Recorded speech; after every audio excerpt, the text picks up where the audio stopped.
আসসালামু আলাইকুম। এই ভিডিওতে আমরা ভেরিয়েবল এবং ক্যাপচার নিয়ে আলোচনা করব। ভেরিয়েবল লেখার আহ, নিয়ম হলো প্রথমে কার্লি ব্র্যাকেটস এবং পার্সেন্টেজ দিয়ে শুরু করতে হবে এবং শেষ করতে হবে। এরপরে অ্যাসাইনটা লিখতে হবে, এরপরে ভেরিয়েবল নেমটা লিখতে হবে। লক্ষ্য রাখতে হবে ভেরিয়েবল নেম অবশ্যই লয়ের কেসে হবে। যদি দুইটা ওয়ার্ডের হয় সেক্ষেত্রে আন্ডারস্কোর ইউজ করতে হবে। এরপর ইকুয়াল দিয়ে ভেরিয়েবল যে আমরা ভ্যালুটা দিব সেই ভ্যালুটা আমরা দিয়ে দিতে পারি, ঠিক আছে। লাইক আমি যদি আমার এডিটরে যাই, এটা হলো আমাদের 9 নম্বর ক্লাস। এই ক্লাসে আমরা ভেরিয়েবল এবং ক্যাপচার নিয়ে আলোচনা করব। একটু ডিভাইডেড করে নিচ্ছি। আচ্ছা, ফাইন। সো ভেরিয়েবল লেখার নিয়ম হলো প্রথমে কার্লি ব্র্যাকেটস পার্সেন্টেজ দিয়ে অ্যাসাইন দিতে হবে। ওকে, অ্যাসাইন দিয়ে ভেরিয়েবলের নেম লিখতে হবে। লাইক আমি এখানে লিখলাম টাইটেল ইকুয়াল টু, লিখলাম হলো কোয়ালিক্স। কোয়ালিক্স টাইটেল লিখলাম। এখন এটা হলো আমাদের ভেরিয়েবল। এই ভেরিয়েবলটা আমরা যেখানে খুশি সেখানে ইউজ করতে পারবো। কিভাবে ইউজ করতে পারবো? এই যে ভেরিয়েবলের যে নামটা দিয়েছি সেটা আমরা এখানে দিয়ে দিলেই আমাদের এটা আউটপুট হিসাবে দেখা যাবে, ঠিক আছে। আমরা এটা বোঝার জন্য আমরা এখানে সেমিকোলন দিয়ে ইউজ করছি, ঠিক আছে। সো এখানে আমরা দেখতে পাচ্ছি টাইটেল ইকুয়াল টু কোয়ালিক্স আসছে। সো এখানে যদি আমরা আহ, অন্য কিছু দিয়ে লাইক প্রোডাক্ট টাইটেল, সেক্ষেত্রে সেম জিনিস এখানে শো করবে, ঠিক আছে। This is product title. Okay, that is very fine.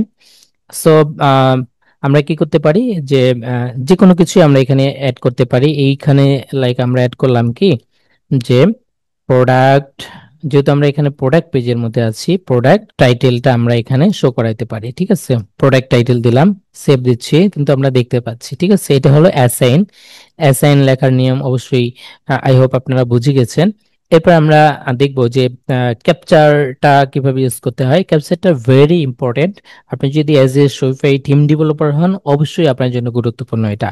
কেন গুরুত্বপূর্ণ? যখন আপনি রিয়েল লাইফে কাজ করতে যাবেন তখন এটা ফিল করতে পারবেন। সো ক্যাপচার লেখার নিয়ম হলো যে কার্লি ব্র্যাকেটস এবং পার্সেন্টেজ ইউজ করতে হবে, দেন এটাকে শেষ করতে হবে। এরপরে ক্যাপচার লিখতে হবে, এরপরে ইন্ট ক্যাপচার লিখতে হবে, এরপরে এখানে ক্যাপচারের নেম লিখতে হবে। এরপরে এই যে নেম ধরে আমরা ডাবল কার্লি ব্র্যাকেটস এর মধ্যে দিলে এই ক্যাপচারটা শো হবে।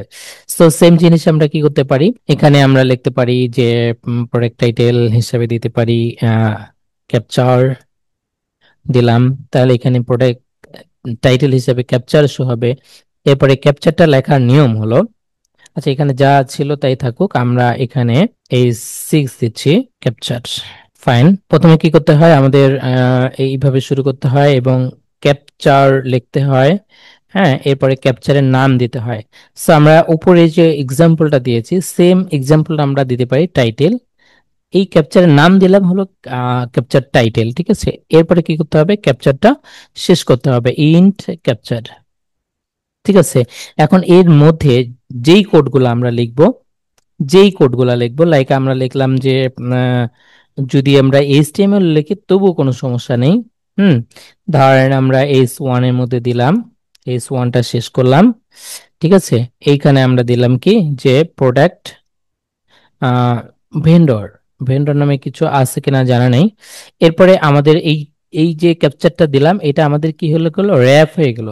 সেম ভাবে আমরা যেভাবে রেন্ডার ইউজ করতাম, রেন্ডারটা কি হতো যে আহ, অন্য একটা ফোল্ডারের মধ্যে আছে সেটা আমরা ইউজ করছি, আর ক্যাপচারটা হলো সেম ফাইলের মধ্যে আমরা ইউজ করব, ঠিক আছে। সেম ফাইলের মধ্যে, সেম ফাইলের মধ্যে যদি আমাদের বারে বারে এটা ইউজ করতে হয় সেক্ষেত্রে আমরা কি করব, ক্যাপচার ইউজ করব। আর যদি আমাদের এই যে কাস্টম যে বাটনটা আমরা ক্রিয়েট করেছিলাম এইটা কি আমরা শুধুমাত্র এইখানে ইউজ করব না, আমরা পুরো স্টোরে যেখানে খুশি সেখানে আমরা ইউজ করতে পারবো। যে কারণে আমাদের স্নিপেটের মধ্যে এইটা লিখতে হয়েছে। বাট ক্যাপচারটা কি করতে হচ্ছে, আমাদের তো এই ফাইলের মধ্যেই শুধু সীমাবদ্ধ আছে, অন্য কোথাও যাওয়ার দরকার নেই। বা অন্য ফাইলে যদি যাই, অন্য সেকশনে যদি যাই, সেখানে তো আমার এই সেম জিনিস দরকার নাই। যে কারণে আমাদের ক্যাপচারটা শুধুমাত্র এই পেজের জন্য দরকার, ঠিক আছে, এই ফাইলের জন্য দরকার। এই কারণে আমরা এটা লিখছি। এখন আমরা কি করব, এইটাকে আমরা কল করতে পারি। এই যে টাইটেল যেই নামটা দিয়েছি সেই নামটা এখানে দিলাম। এখন কি হয়ে যাবে, এইটা ভেন্ডর যদি থাকে, এটা আমরা শিওর হওয়ার জন্য আমরা এখানে দিয়ে দিলাম যে ভেন্ডর আদৌ আছে কিনা। হ্যাঁ, তো এখানে দেখতে পাচ্ছি যে ক্যাপচার আছে, আর এখানে কি ভেন্ডর নামে পার্টনার্স ডেমো, হ্যাঁ এইটা দেখাচ্ছে, ঠিক আছে। এইটাই আমাদের অ্যাকচুয়ালি আমরা দেখাতে চেয়েছি যে এখানে এখানে আছে। যদি আমরা মাল্টিপল জায়গায় এটা শো করাই, আরো কোথাও যদি এগুলা শো করাই, এই সেম জিনিস শো হবে। ঠিক আছে, তো রিলোড দিচ্ছি, এটা সেভ হয়নি এখনো। এবার সেভ সেভ হয়েছে, আমরা তিনটা দেখতে পাচ্ছি। এটা তো আমাদের, আমরা যেহেতু প্র্যাকটিসের মধ্যে আছি, ডেভেলপমেন্ট পার্টে আছি, যে কারণে আমরা এই পরপর দেখতে পাচ্ছি। আমাদের রিয়েল লাইফে যখন আমরা রিয়েল এক্সাম্পল বা রিয়েল প্রজেক্ট করতে যাব, তখন আমাদের কি হবে, যে আমাদের একই জিনিস উপরে লিখতে হতে পারে, নিচে লিখতে হতে পারে, মোবাইলের জন্য হতে পারে, ডেস্কটপের জন্য হতে পারে, সেক্ষেত্রে আমাদের এই ক্যাপচারটা খুবই কাজে দিবে।